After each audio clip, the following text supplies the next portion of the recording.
When did money first start growing on trees? Some of you might say it's when the first paper dollar was printed. Some of you might say it's when we took the dollar off the gold standard. Some of you might say it was in 2020 when the printing press was going crazy and there was free money for everyone. You're not wrong. Leave a comment down below when you think money started growing on trees. All right, let's talk about the function of money and how money functions.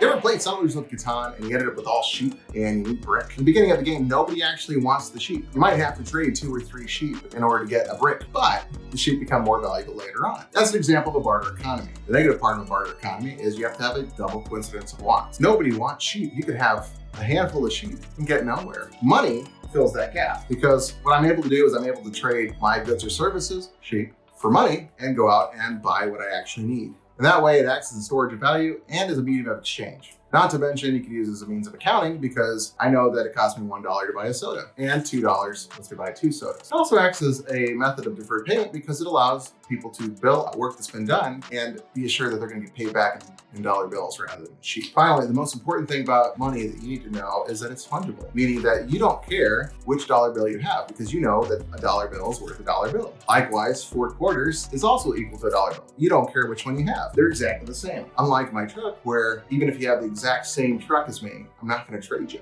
I prefer my truck. So inflation is the measure of the rate of increase in price of a good or service inside of an economy. One really cool example that'll help me show you what inflation is and what utility is coffee. You see, this little canister of coffee would cost me about, let's say $10 to purchase right now. But if there's an issue with the supply chain and there's not as much coffee out there, this coffee might end up costing me $20. So if I'm going into a coffee shop to get coffee, since their product has gone up, they're gonna pass on that increase in cost to me. So my little coffee is gonna cost me even more. Now, this goes with utility because first thing in the morning, the most important thing on my list is coffee.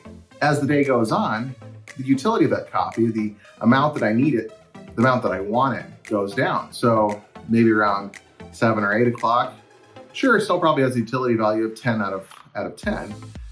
11, 12 is probably a drop down to about an 8. Come 3 o'clock, if somebody says they're putting on a fresh pot of coffee, do I want some? I might have a cup, but I don't need it like I did when I first woke up. That's the decrease in utility.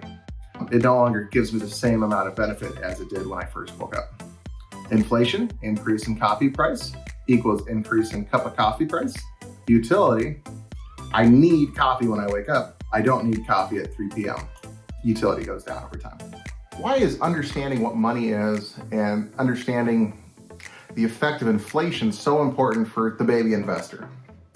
Well, if you don't learn anything else from personal finance, learn that you need to take your good or service, you trade it in for dollars, and you try to trade those dollars back in for a good or service as fast as you can. The longer you hold dollars, the longer you take the risk that the price of gas is going up, the price of labor is going up, the price of goods is going up, or the price of whatever else that affects the end asset you're trying to buy. The nice thing is, if you have your money inside the end asset, the asset will go up with those costs and keep up with inflation. And sometimes, due to supply and demand, the overall value of your asset might actually go up faster than the rate of inflation. Again, there's lots of dollars out there. A dollar's a dollar. But there's only so many of whatever your asset is. There's a limited quantity. I'd rather have the scarce resource than the plentiful one. The sooner you learn to invest in assets rather than put money in a bank account, the sooner you'll build wealth. I guess before you get to that point, you also need to figure out how to actually have extra money. That'll be for another day.